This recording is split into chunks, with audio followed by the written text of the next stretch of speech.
أعوذ بالله من الشيطان الرجيم.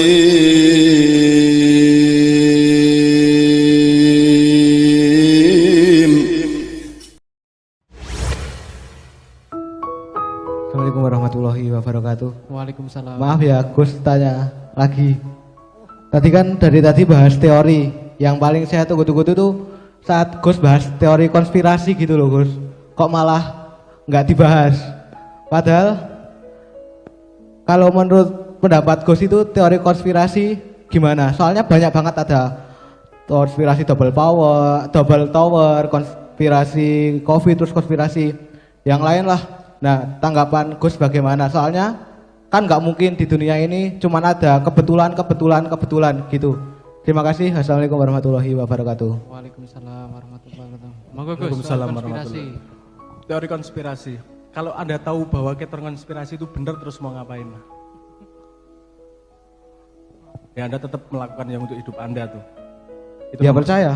Soalnya penasaran gitu loh Gus. Antara bimbang percaya apa enggak gitu loh.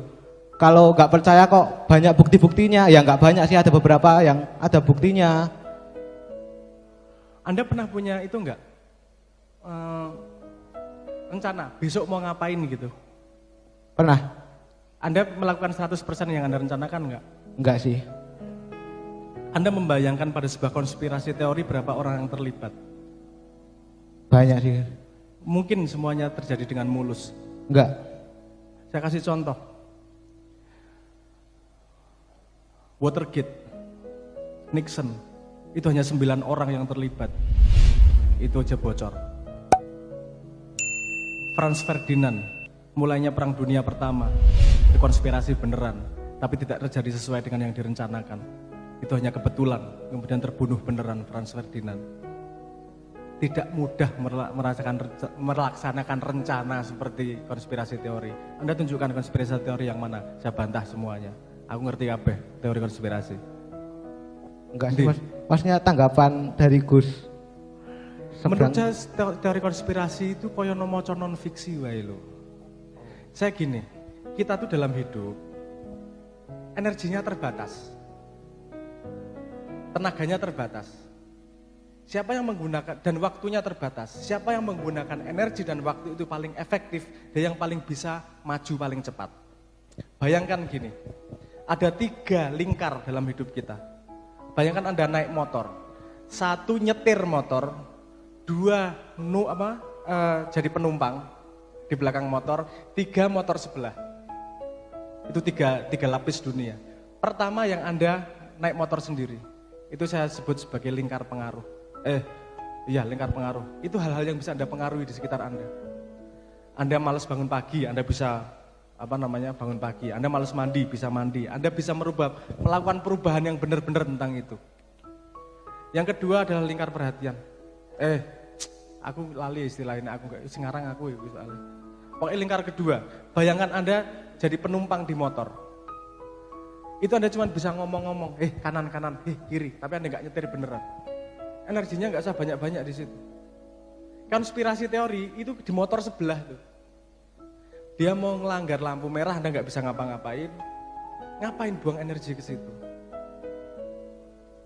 Anda mau pakai melihat konspirasi teori yang mana? Anda percaya atau tidak percaya? Apakah ada masalah di hidup Anda yang berubah? Jomblo ini apa? Jadi langsung duwe bojo nih, konspirasi teori ini bener ngono. Itu nyenengke untuk pikiran, gayeng-gayeng nyenengke. Tapi kalau Anda buang energi serius ke situ, sayang kamu buang-buang, kamu gak bisa ngerubah apapun juga kok. Konspirasi teori dari segitu banyak, itu ada yang benar. Seperti jam mati, itu sehari benar 2 kali. Jam mati, itu sehari benar 2 kali itu. Konspirasi teori itu seperti itu. Di antara konspirasi teori ada yang benar. Tapi yang terkenal ini nggak ada yang benar. Buat zaman seumurmu aku yo riset akeh. Itu namanya Above Top Secret Forum itu. Kalau mau bumi datar apa sebenarnya bumi growong, ono wis macam-macam segala macam itu sebelum ada Facebook wis rame kuwi di dark web sama di Above Top Secret forum itu. Isine konspirasi teori kabeh. Saya membaca dengan senang hati guyang-guyu kaya maca novel. Karena saya percaya atau tidak percaya, itu tidak merubah apa yang di depan saya. Ini loh, energinya dipakai yang buat membangun diri Anda tuh. Yang jauh-jauh itu nggak usah dipikirkan. Bahkan ke presiden pun saya nggak mikir serius-serius. Karena saya mau komplain kayak apa juga nggak bisa ngapa-ngapain juga. Nggak merubah keadaan. Ini ya sebagai terakhir ya, penutup ya. Sesan penutup ini. Anda tahu yang namanya paradigma? Paradigma itu, kita punya otak nih. Otak itu bisa memproses namanya akal. Belum ada isinya. Akal itu hanya diisi kalau kita melihat sesuatu.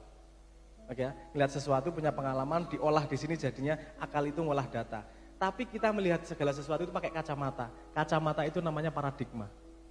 Jadi kita ngelihat sesuatu itu enggak apa adanya. Dia tergantung paradigma kita melihat, memandang. Saya kasih 2 paradigma yang Anda harus perhatikan dalam hidup Anda. Satu namanya paradigma korban. Dan satu lagi namanya paradigma agen. Ketika Anda melihat sesuatu, yang pertama terbersit di dalam diri Anda apa? Wah, saya hanya korban konspirasi ini. Atau, oke ini enggak benar, agen, saya akan melakukan sesuatu. Orang yang komplain terus itu paradigmanya paradigma korban. Melihat apa-apa dirinya korban terus. Wah ini gara-gara corona, ini gara-gara nasional, ini gara-gara. Itu tidak merubah hidup Anda. Karena untuk merubah hidup Anda harus melakukan sesuatu. Minimal diri Anda sendiri. Jadi kalau saya boleh usul, Ibnu mulai membangun paradigma agen. Jangan merasa jadi korban. Kalau Anda melihat masalah, Anda adalah agen perubahannya. Bukan korban dari masalah tersebut. Untuk masalah konspirasi teori, jadikan itu hiburan, gak usah mikir jeru-jeru. Bumi datar, opo dan segala macam. Nyun sewu nek kowe arep ngliti-nliti rapopo, nek arep hemat waktu, ora usah serius-serius le mikir. Aku wis nglakoni tekan belajar ngendi-ngendi gue bumi datar, aku iso mbantah kabeh kuwi. Apa jenenge argumentasinya. Dia bisa melakukan data itu. Saya tanya, kamu nge-track enggak data itu dari mana? Ini katanya gini, bener enggak datanya gitu? Sangat banyak data kutipan yang salah itu. Sangat banyak. Dan yang itu disebut sebagai cherry picking. Cherry picking itu artinya hanya mengambil data yang mendukung dia. Data yang melawan dia enggak diambil. Gampang gawe cerita ngono kuwi.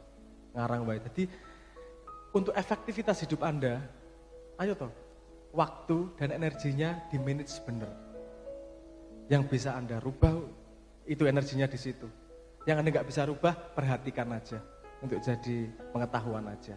Lingkar perhatian, lingkar pengaruh. Wes, yang motor Anda yang Anda setir bener-bener. Motor sebelah, ya ditonton-tonton. Nggak usah diserius-seriusin banget. Konspirasi teori, ya Allah. Bundet aku nek mikir konspirasi teori. Apalagi urusan corona ini. Banyak yang ngomong konspirasi teori. Dan konspirasi teori itu selalu satu track. Selalu linear. Misalnya ada yang ngomong gini, yang bikin adalah industri farmasi. Agar mereka bisa, bisa bikin vaksin, duitnya banyak. Anda udah nge-track enggak?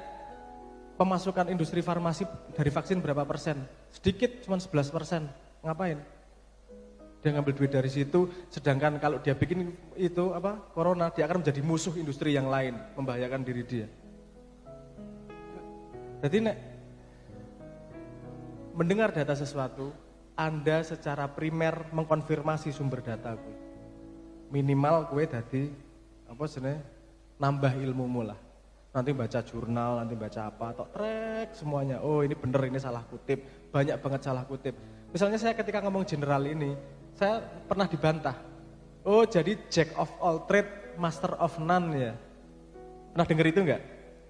Jack of all trade, master of none, itu istilah Inggris yang mengatakan bahwa kue iso kabeh ning ora master terhadap satu hal pun. Itu sepertinya mengejek. Padahal dia tidak detail. Kue ora cukup di situ. Mau kalimatnya panjang kok kutipannya. Jack of all trade, master or none, often better than master of one. Jadi ayo pelajari semuanya secara lengkap. Ning nek marai kue mumet rasah diteruske.